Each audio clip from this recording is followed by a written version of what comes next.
Es verdad que luego el maestro Berlanga dirigió películas probablemente mejores que esta, pero también es verdad que esta película nos sigue emocionando, nos sigue haciendo reír, nos sigue convirtiendo en un lugareño más de Villar del Río. Está llena de amor hacia las miserias y hacia las debilidades de los hombres que ven pasar en su vida tantas caravanas de Mr. Marshall que no llaman a su puerta. Nosotros, en cambio, cada vez que llaman a nuestra puerta, se la abrimos y con mucho gusto. Leemos todos sus correos electrónicos, tomamos buena nota de sus sugerencias y, como ya más de una vez les he prometido, las iremos aplicando. La próxima semana, por cierto, dedicaremos nuestro programa, en atención a las peticiones de algunos de nuestros espectadores, a la familia. Proyectaremos una película que así se titula, además, La familia, de Ettore Scola, una extraordinaria película. ¿Qué tal esta semana los correos, María Cárcava? Pues como cada semana, muchísimos correos, Juan Manuel, cada día más. Don Ignacio G. nos hace una propuesta que la verdad es que nos encanta, porque del grandísimo Edgar Neville nos gusta casi todo. Don Ignacio quiere que hablemos de uno de los temas que más nos demandan los espectadores, es decir, el ecologismo, y que para ello utilicemos como lienzo el film El último caballo. Pilar García nos felicita por nuestro anterior programa sobre clase política y coincide con el profesor Dalmacio Negro en que lo peor no es el destrozo económico que sufrimos, sino el destrozo moral. Un paisano mío betense, Antonio López, nos da las gracias por combatir, y cito literalmente, la indigencia moral e intelectual. Joaquín Yebra cuenta que se lo ha pasado de miedo con el senador Fue Indiscreto y nos pide que dediquemos un capítulo al tema de identidad versus globalización. Por último, Raquel y Benito felicitan al equipo de Lágrimas y nos dicen que para ellos es todo un balón de oxígeno que ofrece descanso para el alma, así como un estímulo para la inteligencia, la elegancia y el buen gusto. Y como entenderán e imaginarán, con correos así solo podemos querer más y más y más. Así que ya saben, envíenos sus opiniones y sugerencias a la siguiente dirección: lágrimas@intereconomía.tv. Repetimos, lágrimas@intereconomía.tv.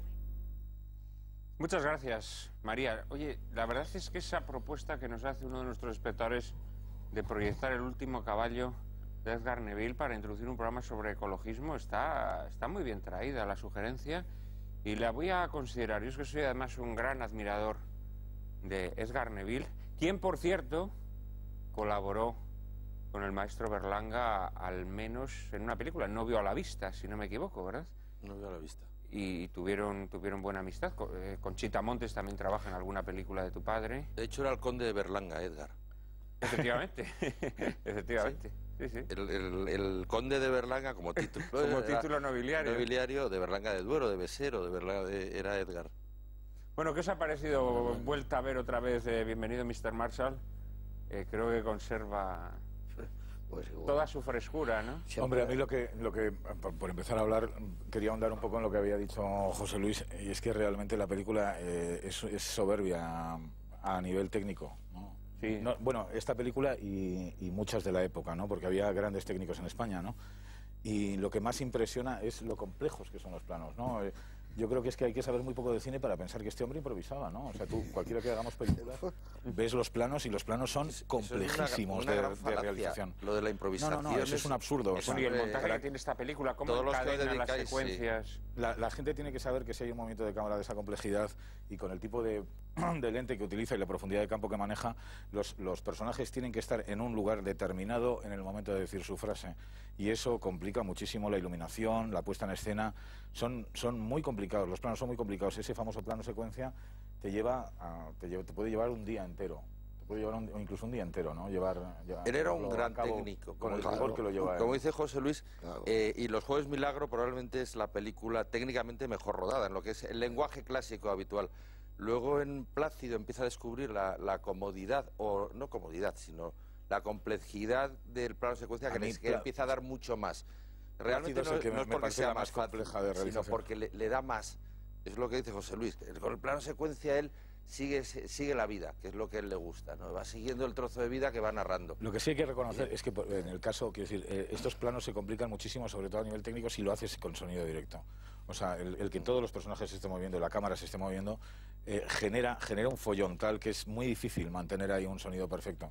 Y claro, tienes que clavar todos los diálogos. Entonces, lo que sí es verdad es que Luis lo que hacía era doblar después las películas, ¿no?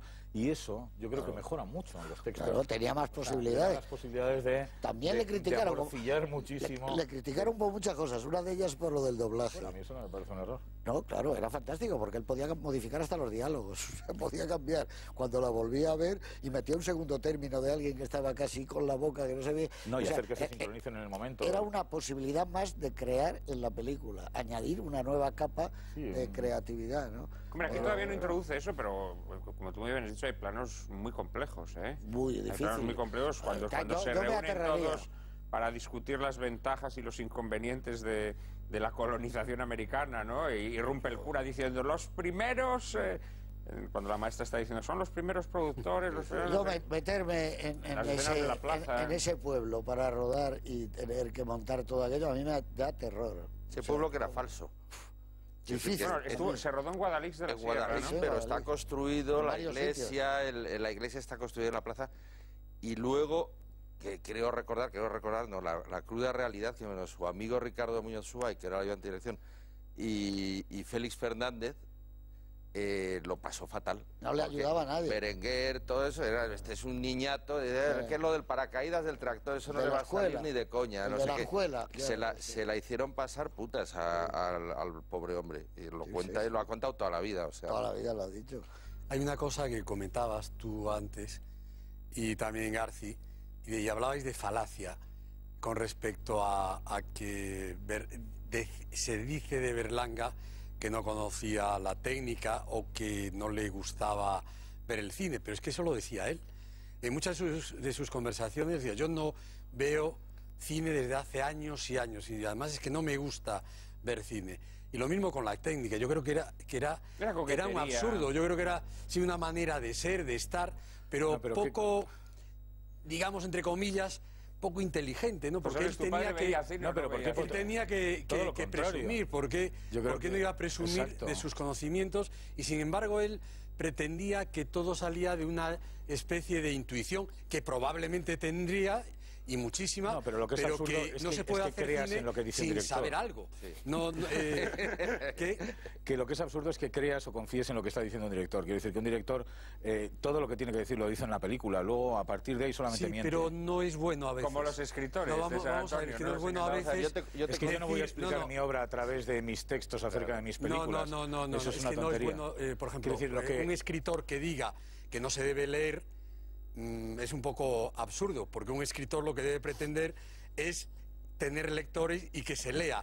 Un director de cine lo que tiene que decir es... Yo creo que un escritor docente, un escritor que escribe sin más... No, es que yo creo que ahí... porque esto lo discutí muchas veces con él, porque era una de las cosas que de alguna manera no concebía. A mí me ha gustado siempre que los directores de cine, los creadores, presuman de su conocimiento y de su saber, pero no al contrario diciendo que no veían cine, cosa que yo no lo creo en absoluto, si no es imposible hacer el cine que hacía él, y que todo salía de una inteligencia y de una intuición que probablemente gran parte saldría de ella, pero también de un saber y de un conocimiento. Lo que yo digo es por qué él veía mal eso cuando nosotros lo vemos. Yo creo, César Antonio, yo creo que ahora nos va José Luis, que seguramente que tiene la respuesta verdadera. Tiene que saber. ¿Puedo explicar? Yo visto desde fuera creo que actúan dos. Es decir, yo creo que todo artista, todo cineasta, todo escritor, lo que quiere es quitarse de encima la sospecha de que es un autor libresco o un autor que trabaja con referencias. A mí no me importa eso, ¿eh? Bueno, pero la mayoría de los escritores sí tienen ese temor a que se les considere pues como que se alimentan de otras películas o de otros... Entonces, pretenden presentar su arte, y a mí esto me parece legítimo, como una exudación natural, como una floración natural de su propia vida y de la visión que ellos tienen de la vida. Entonces no les gusta que los estén siempre emparentando, entre otras razones porque tú esto lo sabes perfectamente, siempre te emparentan mal.